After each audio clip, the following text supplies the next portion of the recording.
Hi everyone, I am Sagar Soman, a chartered accountant and cross-border wealth strategist. Over the last 20 years, I have advised NRIs on cross-border tax and compliance matters across multiple countries. My work focuses on NRI taxation, FEMA and DTAA frameworks, and I am currently working as an independent consultant with Belong to help you navigate these complexities. You are watching another episode of the Offshore Advantage, where we simplify global finance for the Indian diaspora. Imagine you live in the UK this year, but your money still has an India address, an FD, a flat on rent, or sale of shares or property. Now, India says tax deducted at source, and the UK says if you are a UK resident, you will normally pay UK tax on your foreign income too, unless a specific relief applies. Same income, two hands raised. That overlap is the entire reason DTAAs exist. So, what is the real problem? Countries tax using two different connectors. Connector 1 is residence. Some countries tax you because you live there. Connector 2 is the source. Countries tax income because it arises there. When both connectors point to the same income, you can get taxed twice, even when you have done nothing wrong. Not because tax departments are wrong, but because two legal systems are operating at the same time. What a DTAA really is. A DTAA is not a form, it's not a favor. A DTAA is a treaty between two governments, a shared rule book. It decides who gets the first right to tax different kinds of income and how double taxation should be relieved when both the countries tax it. In India, the Income Tax Act itself recognizes this treaty framework. Where a DTA applies, you use the provisions that are more beneficial to the taxpayer. For example, treaty versus act, whichever helps more, subject to conditions. So the mental model is domestic law is the default, treaty is the override, but only when it applies and only as far as it helps. If the domestic law is still beneficial, you use that. Now, what a DTA actually does, you only need three ideas today. First is allocation.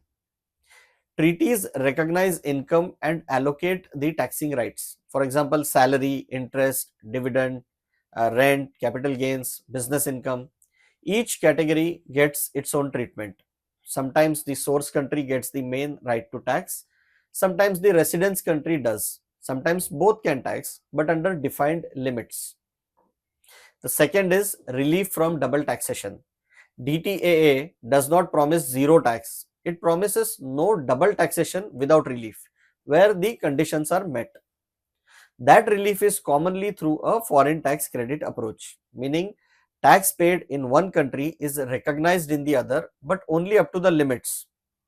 So yes, sometimes you still pay a top up in the higher tax country. That's not a treaty failure, that's the treaty doing its job honestly. Now third is certainty. The treaty reduces chaos. It gives both countries a common language, definitions, categories, and dispute pathways. The big missing piece people forget. India gives relief even without a DTAA. Now, this is critical, and most people don't know this. India gives double taxation relief in two routes. Route A is the bilateral relief when a treaty exists. So, if India has a DTA with that country, relief is generally under Section 90 or 90A.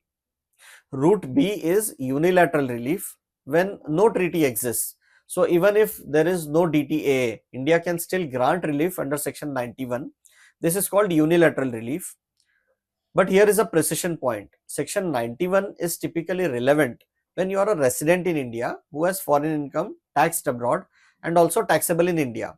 So it's not a DTA substitute for every NRI situation. It's a domestic law relief mechanism India has built into the Act.